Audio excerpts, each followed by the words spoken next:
G'day guys. Well, are your winch power cables, are they bare and unprotected like what mine are?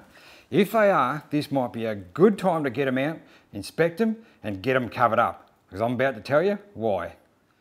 Righto, so before I show you how I'm going to cover up these cables and protect them, I'm going to tell you what happened just recently, and this is why I'm making this video. So one of my recent travel videos where we went into Locola, I had my mate Steve with me, and we pulled up on Burgoyne track to get this video started. So we've pulled up there, we've got out of our 4 drives and to get set up and ready to do the intro for that video. So I've got out and I'm starting to set my camera up, ready to do the intro.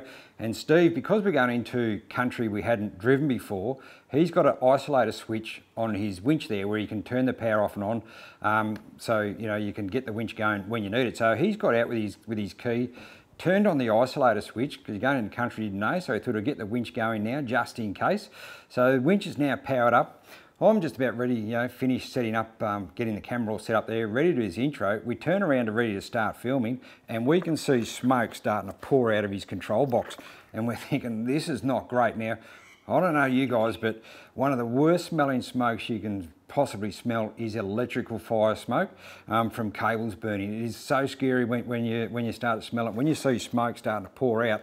So we've raced over his car, popped up the bonnet. Now lucky the key was still in the isolator switch, so we could turn the power off to his winch straight away, and that was able to then not have any more power coming into it, and it stopped potential fire starting inside his control box here. Now, what would have happened if you didn't have an isolator switch, say for example, and didn't have that key in there? If you didn't have one of those, you'd then have to be ratting through your back of your car to get a spanner to take your battery terminals off. So that's another positive thing for having an isolator switch on your winch, so you can turn the power off and on.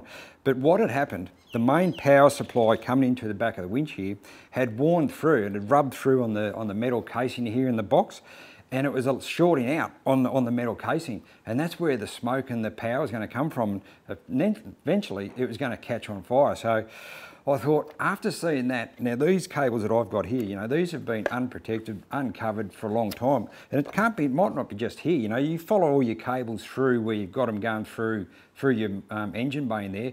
You know, they're touching a lot of metal objects and they can be rubbing and this sort of thing. Like one I've just found here, just on this yellow cable, it hasn't rubbed through yet, but you know, there's a definite wear mark there on that one. You know, but it still hasn't rubbed through to the wire.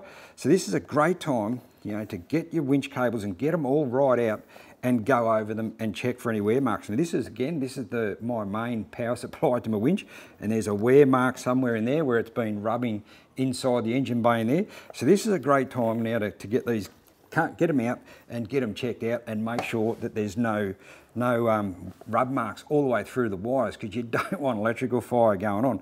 Now before you go and cover them up, before I show you how to cover them up, I'm just going to give them all a really good clean, so then I can inspect them all really, really well and just make sure that I haven't missed any potential really bad rub marks all the way through that has cut through the outer casing and into the wiring, which that one there's no worries at all. So make sure you do this, because you know, there's a stack of power that runs through your winch. They generate a heap of power, and you know, the last thing you want is one of these things catching on fire when you're out there in the bush. So give those cables a really good clean and make sure that there's nothing rubbed through. There's another bit of a rub mark there, but again, not through to the casing.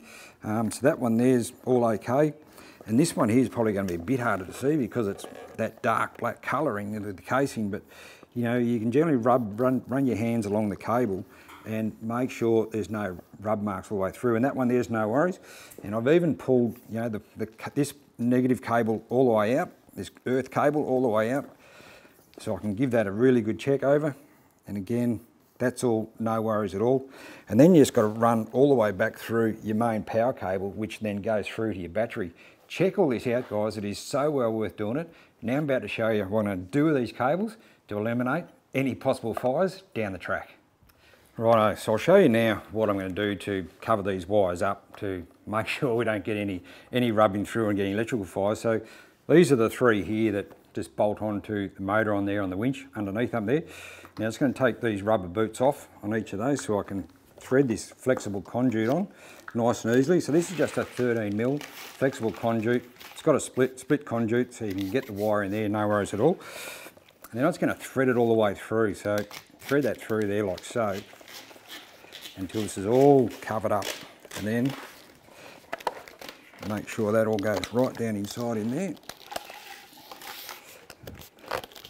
That is well and truly inside that casing in there, so there's no way this wire here is going to go rubbing on the metal casing. Find the end of it, wherever it is, somewhere about here, just poke it out through, there it is. Just poke it out through there. And then I'm going to grab a knife here.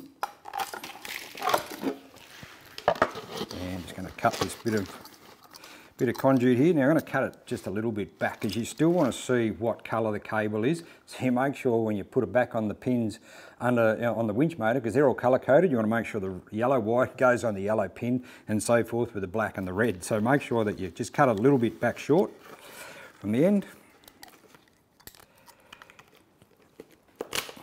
That's that.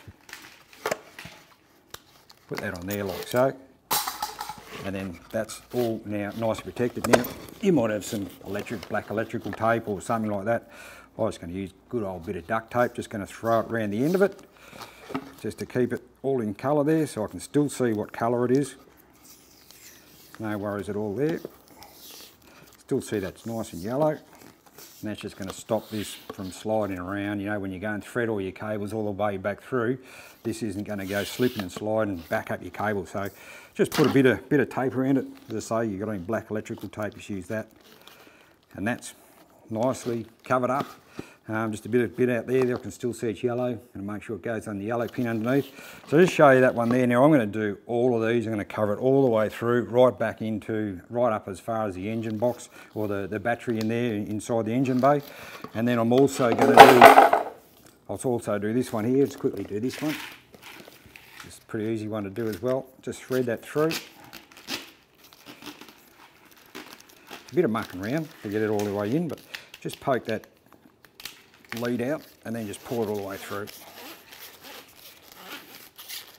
like so. There we go. That's nicely protected all the way to the end there like that. Again, I'll put a bit of tape around the end of that. Just getting the board here. Where's my knife gone? Here, my Stanley knife. Put that on there. Again, cut it back about an inch or so from the end of the wire itself. Now, anyone can do this. You don't need to be a qualified electrician or anyone. So, you know, I'm far from expert when it comes to wiring, but these are so easy to do and well worth getting it done. In there. And there we go. Look at that. Now that's now nicely protected there. Let's get some tape out, tape up the ends so this can't move around when I go sliding all the way back through. Well, there you go guys, like I said, I've just shown you one there. I'm definitely going to get them all protected. After seeing my mate's winch, how he's, potentially his car would have burnt down. If we couldn't get the power off that battery to stop the power going through his control box, it would eventually caught fire, and that's the last thing you want. Fair dinkum. The smell of electrical wires burning is a scary smell, and with the smoke and all coming out, you get into a panic state. You just got to, fair dinkum, somehow got to try and get the power from coming through this winch control box here to stop that fire from starting. So that's what we had to do, and that was only a few weeks ago, and that's why I've made this video. So if your winch power cables are all bare and unexposed like that, fair dinkum, get them out, check them, and make sure there's no rub marks in them. Go and get some electrical conduit there, that flexible conduit. Just this stuff here, and 13mm it is. Get it from any of the hardware stores or engine motor places, wherever you want to go. So there you go guys, grab some of that. Get your cables covered up, and then you're not going to have any fires when you're out there in the bush, and your winch is going to work when you need it. So there you go guys, I hope that hot tip has helped you out. Hopefully it doesn't get too hot with that little tip, but anyway, it's a good one I reckon.